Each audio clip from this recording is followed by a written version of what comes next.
Donald Trump यांना भारतासोबत एक ट्रेड अग्रीमेंट केलेलं आहे हे दाखवून द्यायचे त्यांच्या असणाऱ्या वोटर्सला.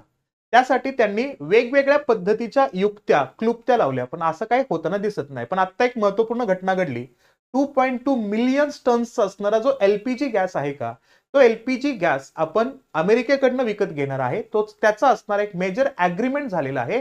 म्हणजे जवळपास आपल्या भारताला जेवढं एलपीजी रिक्वायरमेंट असते त्याचे 10% असणार एलपीजी आपण 2026 साठी खरेदी करणार आहोत अमेरिकेकडनं.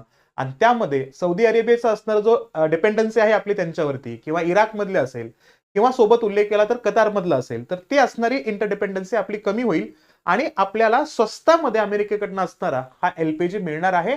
त्याच्यामुळं भारतातील असणाऱ्या किचन्समध्ये आणि भारतातील आवश्यक असणाऱ्या एलपीजींची असणारी जी गरज ती आता पूर्ण होणार आहे.